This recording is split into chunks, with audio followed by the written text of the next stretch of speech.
பிரபல தமிழ் காமெடியனான கவுண்டமணி சாரோட மனைவி சாந்தி அவர்கள் சமீபத்தில் உடல்நலக்குறைவு காரணமாக இறந்து போயிருந்தாங்க. இந்த ஒரு விஷயம் அப்படிங்கிறது எல்லோருக்குமே மிகப்பெரிய ஒரு சோகத்தை ஏற்படுத்தி இருந்துச்சு. கடந்த சில மாதங்களாகவே அவங்களுக்கு உடல்நலக்குறைவில் மிகப்பெரிய லெவலில் ப்ராப்ளம் இருந்துச்சு. அண்ட் வீட்லேயே அவங்கள டாக்டரை வச்சு செக் பண்ணி வந்துட்டு இருந்தாங்க. இந்த ஒரு நிலையில் உடல்நலக்குறைவு காரணமாக அவங்க இறந்து போயிருந்தாங்க. தொடர்ந்து மிகப்பெரிய பிரபலங்கள்ல இருந்து சாமானிய மக்கள் வரைக்கும் எல்லோருமே தங்களோட கண்டோலன்ஸை கவுண்டமணி சாருக்கு தெரிவித்து வந்துட்டு இருந்தாங்க. நேரடியாகவும் போயிட்டு வந்தாங்க. அண்ட் நம்ம எல்லாருக்குமே இது சாதாரண ஒரு செய்தியா இருந்தாலுமே, கவுண்டமணி சாருக்கு இது மிகப்பெரிய ஒரு வலி அப்படிங்கிறதுல எந்த ஒரு சந்தேகமும் கிடையாது. ஏன்னா ஆசை மனைவி கிட்டத்தட்ட ஆசை ஆசையா லவ் பண்ணி கல்யாணம் பண்ணி கிட்டத்தட்ட 40 வருஷத்துக்கும் மேல அவங்க கூட ஒண்ணா இருந்திருக்காரு. ஒரு யுகமே வாழ்ந்திருக்காரு அப்படின்னு தான் சொல்லணும். அப்படிப்பட்ட மனைவி இன்னைக்கு அவங்க கூட இல்ல அப்படிங்கிறது கண்டிப்பா கவுண்டமணி சாரால ஏத்துக்கவே முடியாது. எங்கு பார்த்தாலுமே அவங்க தெரிவாங்க அப்படிங்கிறதுல எந்த சந்தேகமும் கிடையாது. ஏன்னா அணு அணுவா சொல்லுவாங்க இல்லையா? அந்த அளவுக்கு அவங்க கூடவே இருந்திருக்காரு.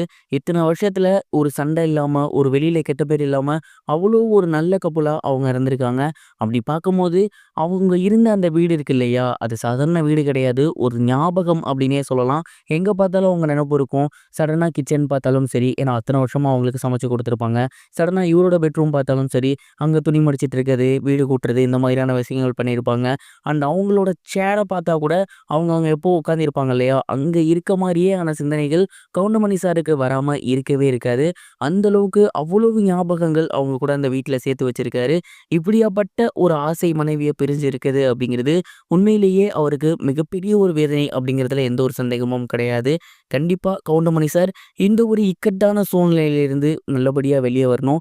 ஏன்னா அவருக்குமே கிட்டத்தட்ட 85 வயசு ஆகிருச்சு. தொடர்ந்து இதையே நினைச்சிட்டு அவர் ஒழுங்கா இல்லாம இருந்தாருன்னா, அவரோட ஹெல்த்துக்குமே ஒரு சில ப்ராப்ளம்ஸ் வர வாய்ப்பு இருக்கு. இதுதான் அவங்களோட ஃபேமிலி மெம்பர்ஸுமே இப்படி நடந்துடக்கூடாது அப்படின்னு எதிர்பார்த்துட்டு இருக்காங்க. கவுண்டமணி சார் இதிலிருந்து ஸ்பீடி ரெக்கவரி ஆகி வரணும் அப்படின்னு நாம கடவுள்கிட்ட வேண்டிக்கலாம். இது ஒரு புறம் இருக்க, சேகர் கமுலா அவர்களோட இயக்கத்துல தனுஷ் அவர்கள் நடிப்புல உருவாகி இருக்க படம் தான் குபேரா. இந்த ஒரு படத்தோட பாடல் வெளியாகி மிகப்பெரிய வரவேற்பு பெற்றிருக்கு. மேலும் டீசர் ட்ரெய்லருமே ரசிகர்கள் மத்தியில மிகப்பெரிய ஒரு வரவேற்பு பெற்றிருக்கு.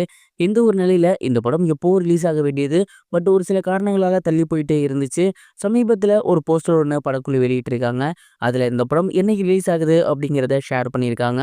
ஜூன் 20ஆம் தேதி இந்த படம் ரிலீஸ் ஆக போகுதாமா. இந்த ஒரு படத்துல ஆக்ஷன் கிங் நாகார்ஜுனா அவர்கள் இருக்காங்க. அதே மாதிரி ராஷ்மிகா மந்தனா இருக்காங்க. கிட்டத்தட்ட இது வந்து ஒரு பணத்தை மெயினா வச்சு நகர்ற ஸ்டோரி அப்படிங்கிறது நல்லாவே தெரியுது. ஒரு அண்டர் டாக் ஸ்டோரி மாதிரி இருக்கு. தனுஷ் அவர்கள் கிட்டத்தட்ட ஒரு பிச்சைக்கார லுக்ல இருக்காரு. திடீர்னு மிகப்பெரிய ஒரு பணக்கார லுக்ல இருக்காரு. ஸோ கண்டிப்பா ஏதோ ஒன்று இந்த படத்துல இருக்கு அப்படிங்கிறத எதிர்பார்க்கலாம். இந்த ஒரு படத்தின் மீது மிகப்பெரிய ஒரு எதிர்பார்ப்பு இருக்கு. நீங்க இந்த படத்தின் மீது எதிர்பார்த்துட்டு இருக்கீங்களா? மறக்காம கமெண்ட் பாக்ஸ்ல ஷேர் பண்ணுங்க. இது வரைக்கும் கனெக்டிங் டிவிக்கு சப்ஸ்கிரைப் பண்ணனா மறக்காம சப்ஸ்கிரைப் பண்ணிக்கங்க. உடனடி அப்டேட்ஸ் பெறுவதற்கு நோட்டிஃபிகேஷன் பெல்லையும் கிளிக் பண்ணிக்கங்க.